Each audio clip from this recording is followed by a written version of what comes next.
It was thus that the others, cold and wet, stumbled onto the scene as they arrived back from their walk. Keeping to her earlier promise, she got up and went to the kitchen to make hot chocolate. Leanne was the first to suspect something was going on. She hung her coat up and followed Jane into the kitchen. Jane was setting some mugs on a tray on the counter. "All right," she said, leaning as casually as she could on the counter. "Something happened while we were out, didn't it?" Jane grinned and nodded as Mrs. Albright poked her head around the door. "Young Mitchell says he's got an announcement he wants to make." With everyone seated in the living room, Jane and Mitch stood together in the centre. Mitch cleared his throat and tried to speak through a throat that was tight and dry. "Well, everybody, me and Jane are getting married." When Leanne had shrieked until her throat had gone hoarse and had let go of both Jane and Mitch long enough for Mrs. Albright to get a look in, Sylvia Albright surprised everyone in the room with how far she had come and how much she had come to accept her daughter's new independent life. She hugged her daughter and future son-in-law in turn. "Well, congratulations, you two." If truth be told, Mrs. Albright had worried that her small, delicate daughter would never live long enough to marry. She was glad that her own predictions for her daughter's life had proved false. Leanne, still acting hyper, popped next door and brought back a bottle of champagne she had in the fridge. When everyone had a glass and had drunk to the couple's good health, Leanne decided it was past Charlie's bedtime. The tot had fallen asleep in an armchair, the noise having woken him up. He was letting everybody know how unhappy he was about it. Leanne was pulling on her coat and Jane was holding Charlie. "Now, see, what did I tell you two? You just needed a good push in the right direction." Jane rolled her eyes and smiled as she gave Leanne and Charlie a hug. "And I told you it was more like a kick up the backside. Ever think about changing professions and becoming a full-time fairy godmother or guardian angel?" A shiver ran down Jane's spine as she said the words, and instead of making a smart retort like she usually did, Leanne said cryptically, "Oh, don't say that. In stories, the fairy godmother usually disappears once she's done her bit of magic, never to be seen again." "Well, that won't happen to you," came the reply, though somewhere in the back of her mind those words would stick with her. Jane was getting ready for the New Year's Eve party.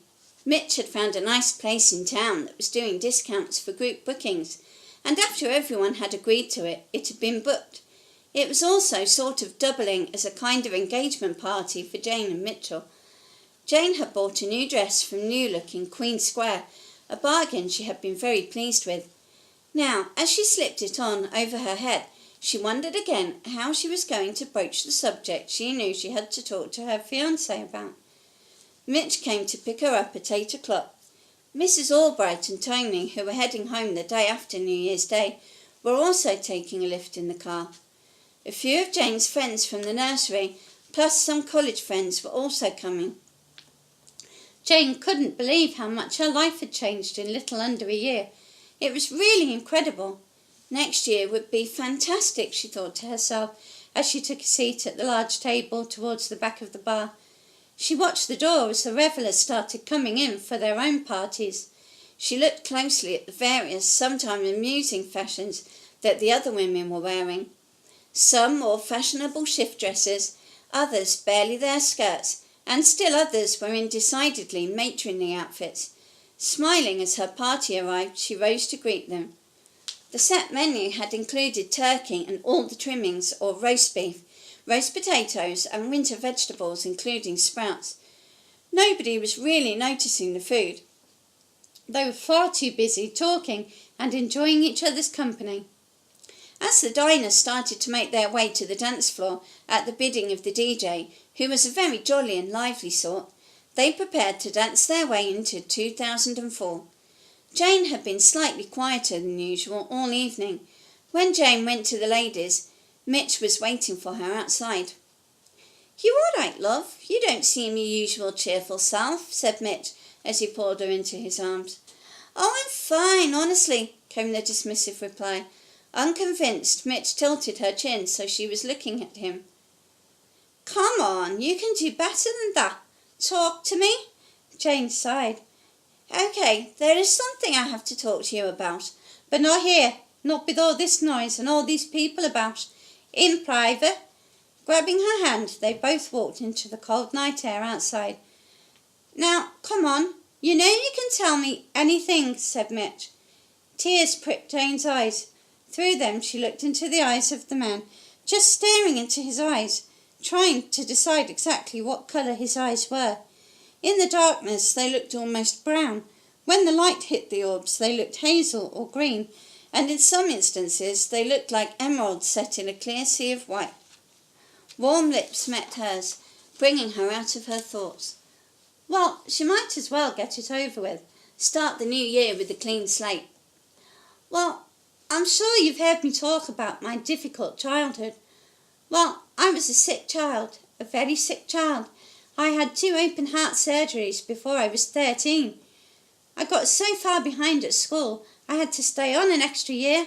The kids thought I was just lazy and I got a lot of bullying. I thought that was the end of it, but then the doctors told me I couldn't have children. I had surgery to remove tumours from my stomach as well, and the doctors reckoned there was too much damage." Mitch listened in silence, holding her close. "I'm sorry, sweetheart. I should have told you sooner. I can't give you children." Mitch held her until the pitiful sobs had lessened somewhat, his own mind in a whirl. "Yeah, well, there are other ways and means. Really, it's okay." That didn't seem to quiet her much, so he tried again. "Hey," he soothed, "listen to me. It's all right. I'm marrying you because I love you, not just so I can have children." Jane looked up at him. "You sure? I think—" Another kiss silenced her. "Yeah, I'm sure. Now, shall we go inside? It's freezing out here." Putting an arm around her waist, he led the way back inside. As they got back inside to their guests, Leanne was waiting and shot them a questioning look, but said nothing. Just as it was announced that the countdown was beginning. 10, 9, 8, 7, 6, 5, 4, 3, 2, 1. "Happy New Year!" announced the DJ.